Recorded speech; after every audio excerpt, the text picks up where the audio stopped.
Good morning. You're listening to Mr. Brice movie, and today we're going to be talking about responding to the environment. Now, if I ask you the question, what are the two basic things that an organism needs in order to survive in its environment? The answer would be the two things that an organism needs would be either to run towards a source of food or to run away from a source of danger. When I say running towards a source of food, it doesn't necessarily just limit itself to food per se. No. It means, yes, running towards food, running towards water, running towards shelter, running towards a better environment conducive for survival in general.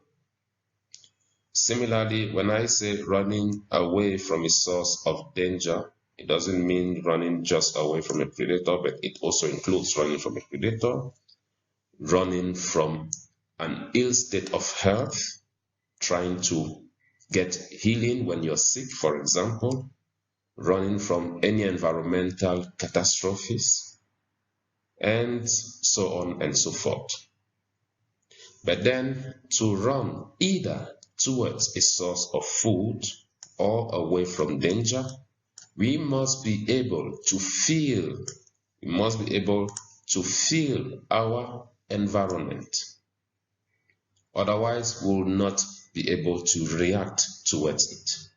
Because you should realize that if we run towards food or away from danger, we are in some way reacting to the environment. We are in some way responding to the environment. So, what is it that we feel from our environment before we respond to it? We feel changes in our environment, and then we respond to these changes accordingly.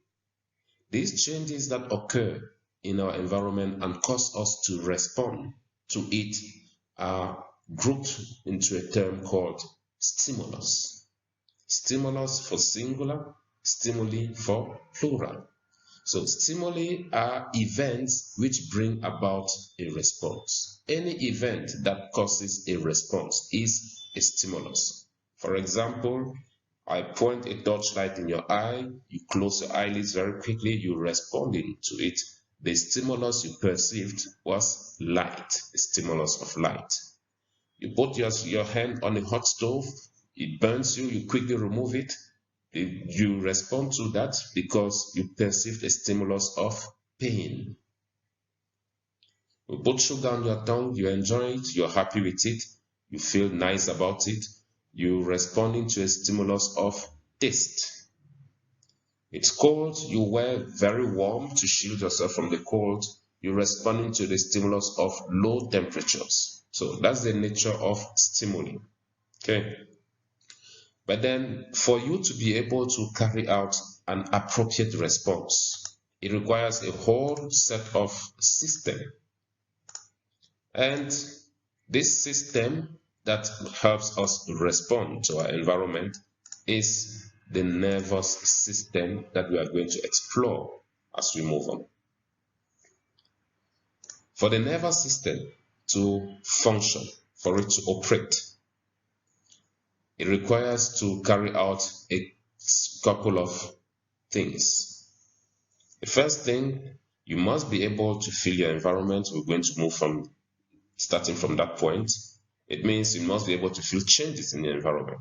So the first thing the nervous system will do is to pick up different stimuli in the environment. It acts as a sensor to pick up stimuli in the environment. And when these stimuli are picked up, number two, it is being converted to an information, a form of information that we'll discuss as we move on. You will get to know what this information is all about. It's converted to an information, which is then sent to, number three, a higher center. We shall see what this center is all about.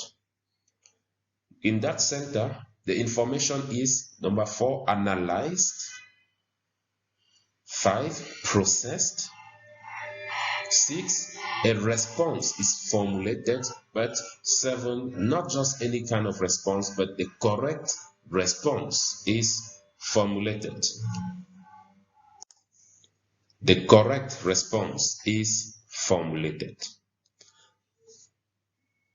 And an action will then be executed when the response is being sent out for execution. Now, I mentioned that the correct response would have to be formulated. What does it mean?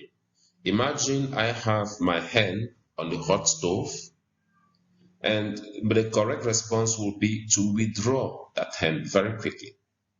But what if the wrong response was formulated? It means I will have my hand on a hot stove, it's already burning. Instead of removing it, I'll rather bring the other hand and put on that hot stove.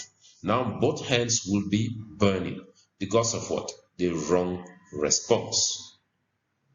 So if we didn't have such system that allows us to react to our environment and respond to it accordingly, it's possible that you could be watching a movie and your hand is busy burning in fire.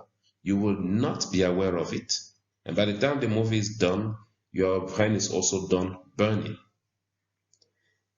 Also, if we do not have such a system, you would be dying of hunger without you even knowing what's actually killing you. You will not be aware of it.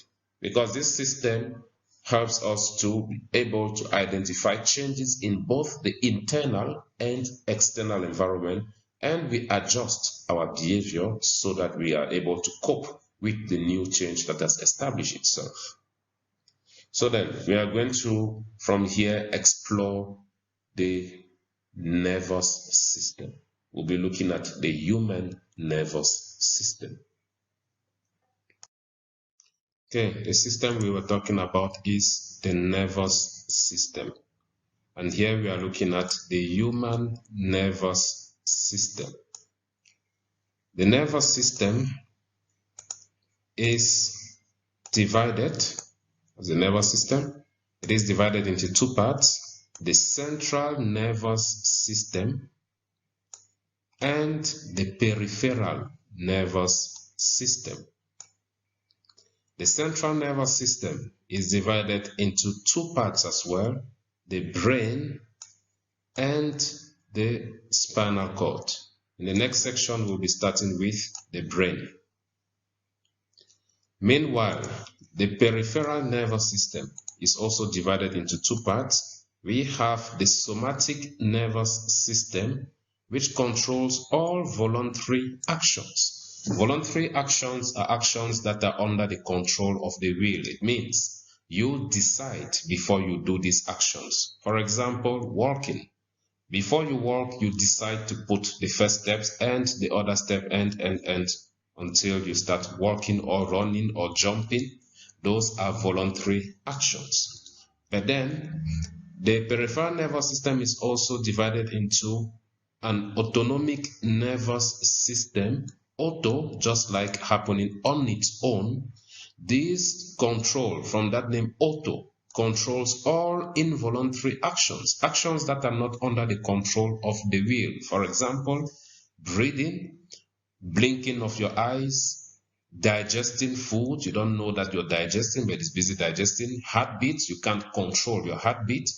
Swallowing at some point in the esophagus is autonomous. Okay, those are autonomic nervous system controlled actions.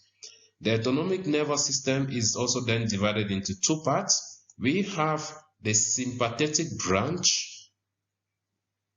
Sympathetic from the word sympathy. It is active under stressful or emergency situations. Sympathetic from the word sympathy, because when you are under stress, when you are facing an emergency situation, you need someone who will be there to sympathize with you, to help you carry on in that situation. So that branch of the nervous system which comes in to sympathize, to help you assist, or to assist you, or to help you cope with stress or emergency situation, is the sympathetic branch. It means when you're in times of fear or you're in times of strenuous exercise, that branch is active. But when you are at rest, when you are not under any circumstances of fear or emergency, The autonomic system also has another division that we call the parasympathetic branch. The parasympathetic branch works in opposition to the sympathetic branch because it is active under normal restful or resting conditions where you are not in a state of fear or emergency. So those are the divisions of the nervous system. We are going to tackle them one at a time. I'm sure I mentioned the spinal cord as well as part of the central nervous system. So we're going to tackle them one at a time. Like I said, the first division we're going to look at for the nervous system would be the central nervous system. Here I've somehow extracted it. Remember we said it is made up of the brain and the spinal cord. That is the central nervous system. Notice that I'm leaving out these other parts. Okay, we're going to discuss about them later on. Otherwise, the central nervous system on its own looks more or less like a lollipop. Okay, just like a lollipop. You see here the brain and the spinal cord. That's what the central nervous system looks like. Okay.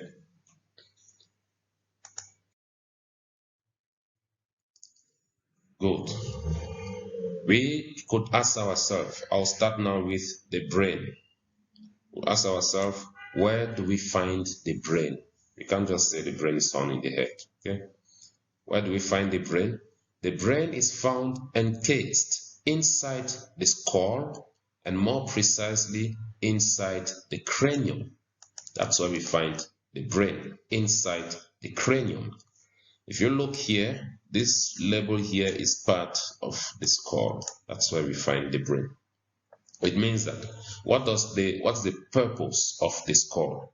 The skull is there to protect the brain. Although some people use it for fighting here and there. Okay.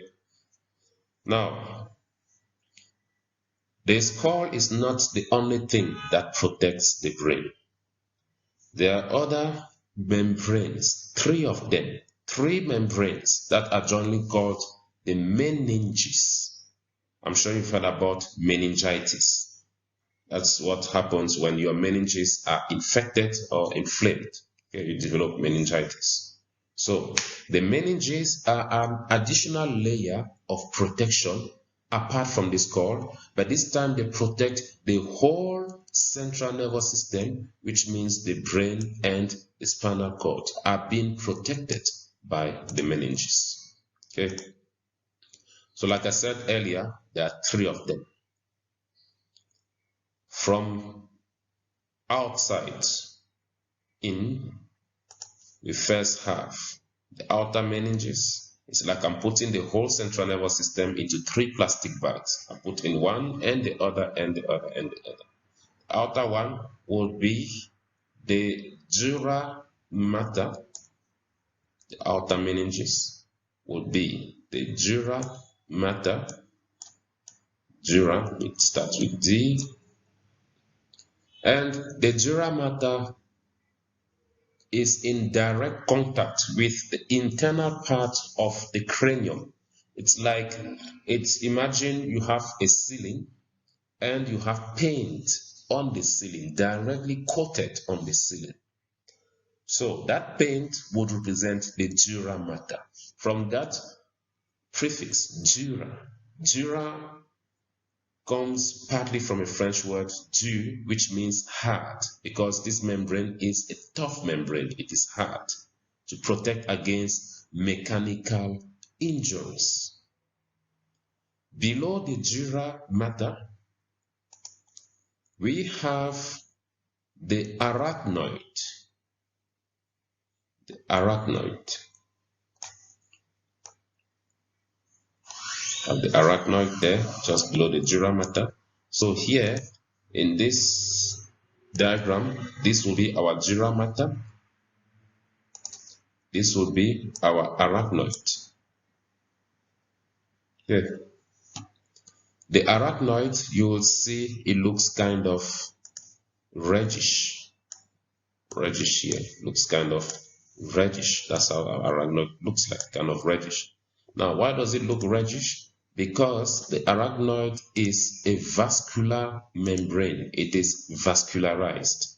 When we say vascularized in living organisms or in animals like this, when we say vascularized, it means that they contain, it's a structure which contains blood vessels. Blood vessels, for example, veins or venules, arteries or arterioles, or the smallest ones, capillaries. So the arachnoid has blood vessels that pass inside of it. And remember, the arachnoid is passing around the whole brain. Okay, what is the purpose of then having these blood vessels? Blood vessels together with blood form what we call the transport system, because substances need to be transported around our body. Whatever substances need to be transported, the brain also needs to benefit of these substances. We're then talking about substances like nutrients, oxygen, water, that have to be taken towards the brain for the brain to also feed, because the brain is made up of brain cells, cells that are alive, cells that need to be kept alive, and that can only be kept alive if they receive food in the form of nutrients, oxygen for the process of respiration to produce energy through metabolism, water also for all reactions that should occur inside these brain cells, because water is the environment where most chemical reactions in biological systems would rather want to occur. And when blood has delivered all these useful substances to the brain to keep it alive, when the brain has undergone metabolism, it will now have to send back the waste products of metabolism, which will include, for example, nitrogenous waste and carbon dioxide. Because when oxygen is used in the process of respiration, carbon dioxide is being released. And these are then again carried by the blood, the transport system, away from the brain so that it is kept healthy. Otherwise, for example, accumulating levels of carbon dioxide will lead to toxicity and death of brain cells, okay, due to high levels of acidity. We'll see why in another section when we're dealing with the endocrine system. So that is the function of the arachnoid. Usually you have been asked about the function of the arachnoid. Please remember that it is vascularized for blood, and blood will have to do a lot of work around it. The last layer will be the pia mater. The pia mater. The pia mater is more or less, let me do it this way.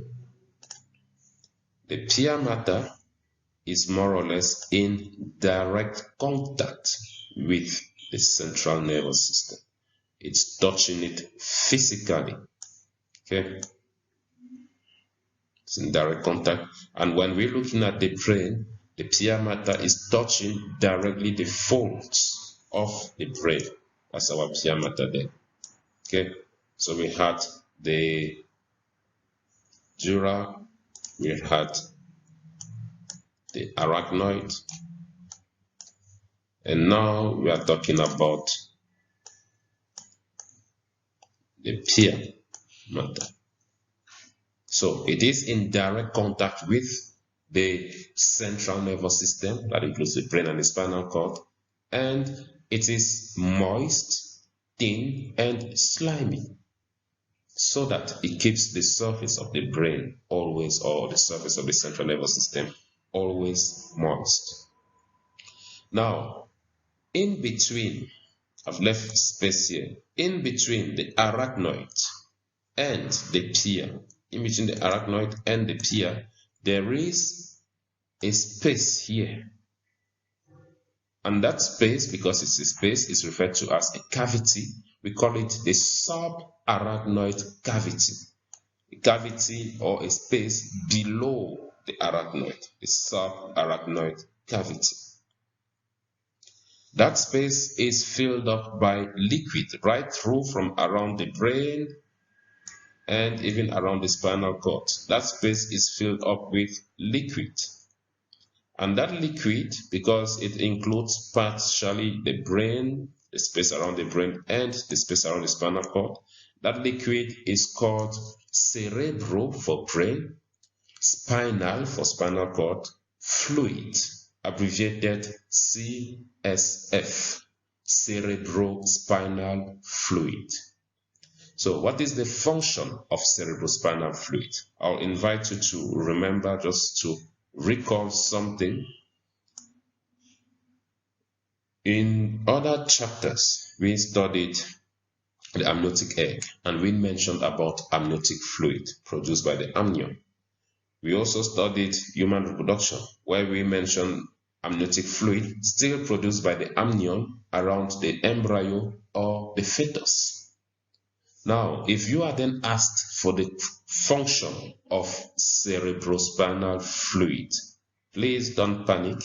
If you did your assignment, your homework properly, by now you should still be remembering the functions of the amniotic fluid.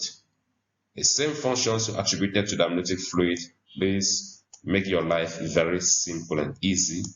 Take those same functions and attribute them to cerebrospinal fluid as well. It means the functions of cerebrospinal fluid, you must be able to state at least 4 of them. The cerebrospinal fluid acts as a shock absorber to prevent injury to the spinal cord and the brain, otherwise the central nervous system. So it acts as shock absorber. I'm sure you're familiar with this particular one. Cerebrospinal fluid helps to maintains a constant range of temperature around the central nervous system. Again, cerebrospinal fluid prevents drying out of the central nervous system, because one of the greatest components in CSF is water. Okay, and cerebrospinal fluid allows for fluid movement, frictionless movement of the central nervous system, so that the brain can move within the cranium, little movements that are not painful because there is no friction. It's not rubbing hard against the cranium. There is that water that allows fluid movement around it. So that's as far as protection of the central nervous system is concerned.